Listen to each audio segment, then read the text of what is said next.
Welcome to A View to a Grill. I'm Johnny. Today I'm going to show you a last minute recipe for smoked turkey on a pellet grill. First, let's talk about the setup. Today I'll be using the Z-Grill's multitasker, and for my fuel I'm going to be using hickory flavored pellets. Now I've already cleaned up my pellet grill and I've also filled up the hopper. We're also going to need a sheet pan, some crumbled up foil balls, and a baker's grid. Now let's put the rub together. For our rub, all we're going to need is some salt, pepper, garlic powder, and good old-fashioned poultry seasoning. I'll just get that mixed together, and when I was done, I had a rub that looked like this. For our basting liquid, all we're going to use is some Italian seasoning and 1 stick of butter. And now let's talk about our herbs and aromatics. This is totally optional, but I got this poultry seasoning herb mix from my local Kroger. And we'll also use 2 lemons. Now this medley of cubed vegetables is to season our turkey drippings. We're going to need some carrots, garlic, celery, and onions. Now that we have all the ingredients ready, let's prepare our turkey. Today is a week before Thanksgiving. If you haven't bought your turkey already, go purchase that this weekend and then put your frozen turkey right into the refrigerator so that it can start defrosting. You're going to need 3 to 4 days to ensure that your turkey is defrosted for Thanksgiving. Just so you can see what I'm working with, I just have a 10-pound turkey, and it's just a Kroger brand young premium turkey. To prepare our turkey, we're going to need that rub that we made and some olive oil. And to supplement our drippings, we're going to need 1 box of chicken broth. Let's go ahead and turn on our pellet grill and then preheat it to 300 degrees. We'll get some olive oil onto the cut up vegetables and then just toss them around. Now that we've done that, we can pour those vegetables right onto our sheet pan. Now we'll just get those arranged so that when we put our baker's grid on top of those foil balls, that all of the vegetables underneath are out of the way. Now let's just move that to the side and start on the turkey. I like to have the turkey in a sheet pan just to capture the moisture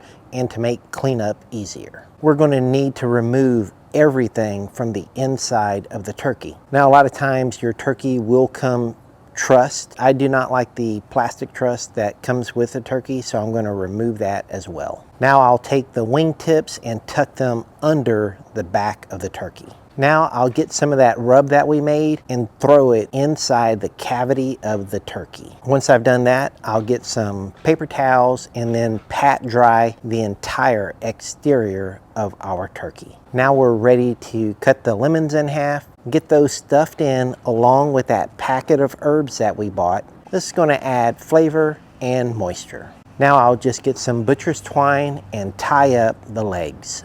Next, I'll get the olive oil and spray the back of the turkey and just get that seasoned as best you can. Now we'll get the turkey turned over on its back. I'll spray this side with olive oil as well and use the rest of that seasoning on the breast side of the turkey, just making sure we get in all the nooks and crannies around the legs and wings. And when I was done, I had a well-seasoned turkey that looked like this. Now our pellet grill has been preheated and it's time to get the turkey on. I'll get the turkey on so that I can see the profile view, and then I'll get our probe thermometer and place that into the deepest part between the thigh and the breast. Now we'll just close the lid and let that go for about an hour. It's about 1:30. And now an hour later, it's 2:30. The internal temperature of the turkey has risen all the way to 65 degrees. Now let's take a look at this bird. We'll get the lid open and look at this. The turkey has not yet developed any significant color yet, but the vegetables have cooked down a little.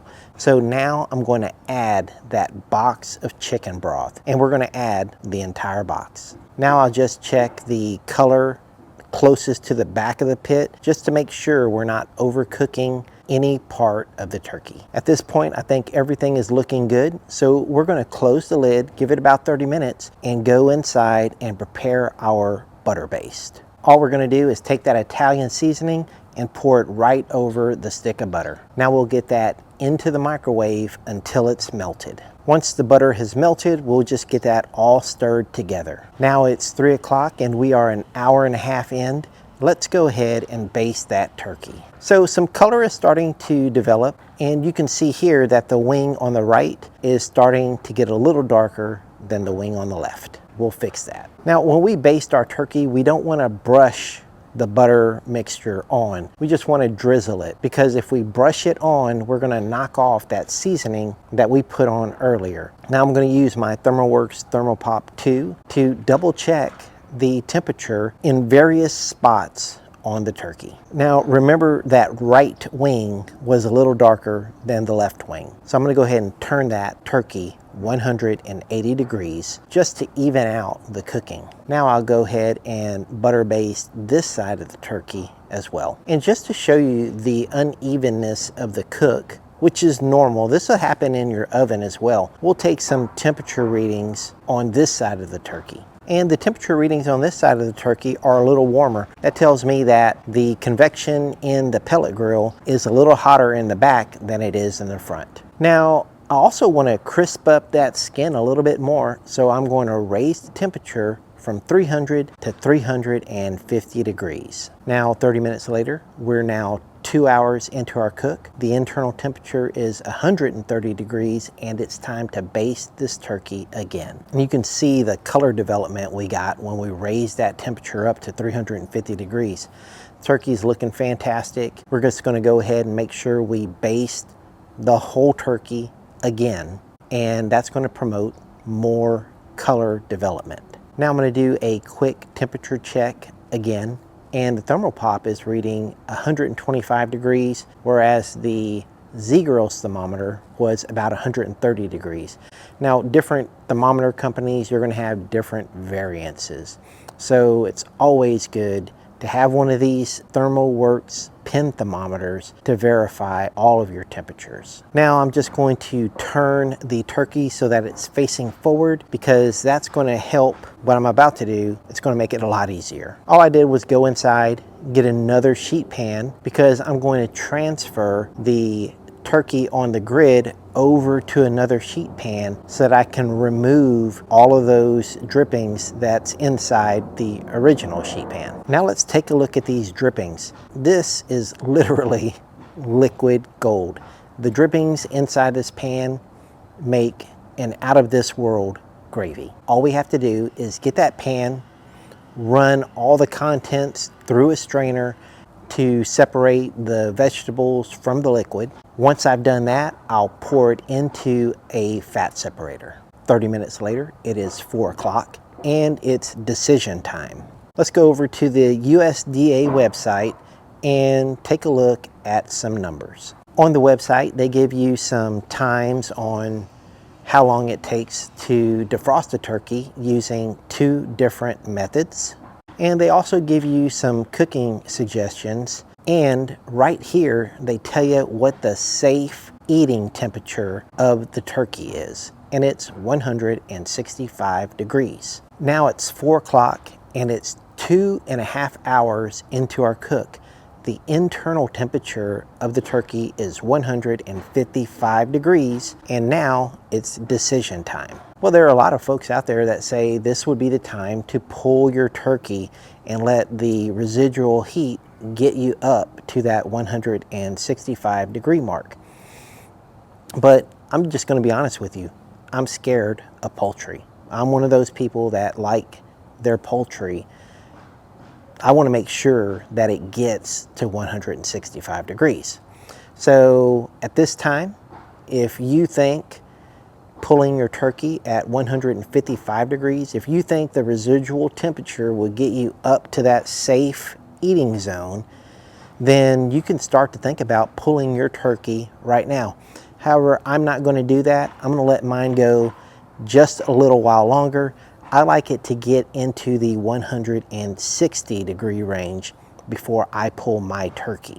You can do what you want at this point. 15 minutes later, I'm going to go ahead and take some temperatures. And I'm going to leave this footage at real time so you can see what I'm doing. What I'll do is take my ThermalWorks Thermal Pop 2, push it into the deepest part between the thigh and the chicken breast, and I want to make sure I push it past whatever I think the middle is. Once I've pushed it past that point, you see the temperature is high. I'm going to slowly pull that out, and I'm going to try to find the coolest part of the turkey at this point. Once I find the coolest part, which in this case was 161 degrees, which is really 1 degree past what I wanted, but close enough. And now I'm going to stop the cooking process of the turkey. So now all I'm going to do is tint the turkey with some foil. I'll then close the lid to my Z-grills, and I'm going to use the keep warm function on the Z-grills. If you have a pellet grill and you don't have this function, then take the turkey out and leave it tinted with foil, and that's going to work just fine too. Now, while that turkey is resting, I'm going to go ahead and show you the most basic recipe for gravy. I'm going to take 2 tablespoons of butter and get that into a pan. Once the butter is melted, I'm going to get 2 tablespoons of flour and start to brown the flour. I'll add some cracked pepper, but I'm not going to add any salt because when we seasoned the turkey, some of that seasoning got into the vegetables, and we're going to want to taste for salt. Now we're going to stir that around, and once it gets a little brown, we're going to add those turkey drippings into the pot. We'll then use our whisk to make sure we don't get any clumps and whisk that around.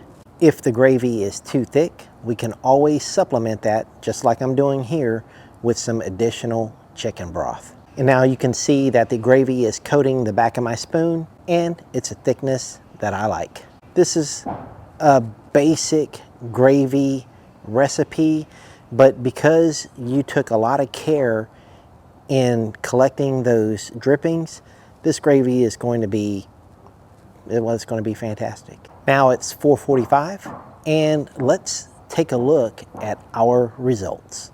So we're just going to go grab that turkey right out of the pellet grill, and look at this thing. That thing looks amazing. The color is fantastic, and actually at this point I can't wait to get into it. We're going to start off by cutting out one of the breasts, and we're just going to follow the rib cage and the wishbone all the way down until we get to a point where we can cut the breast right out. Now I'll slice up the turkey breast, and I want to apologize for this bad camera work. It's blurry, but I did get some clear shots. Now here's some clear shots of the white meat, and here's some clear shots of the dark meat as well. Sometimes you just kind of forget that you're filming, and I was tasting the turkey, and then I kept tasting it, and then I kept tasting it, and I kept tasting it some more. This turkey was really good, and then finally I remember I'm filming, and it kind of looks like it caught me doing something. The turkey was fantastic. Now, if you haven't already subscribed to my channel, go ahead, take a second and do that now. Thank you for watching A View to a Grill. I'll see you guys next time. Take care, y'all.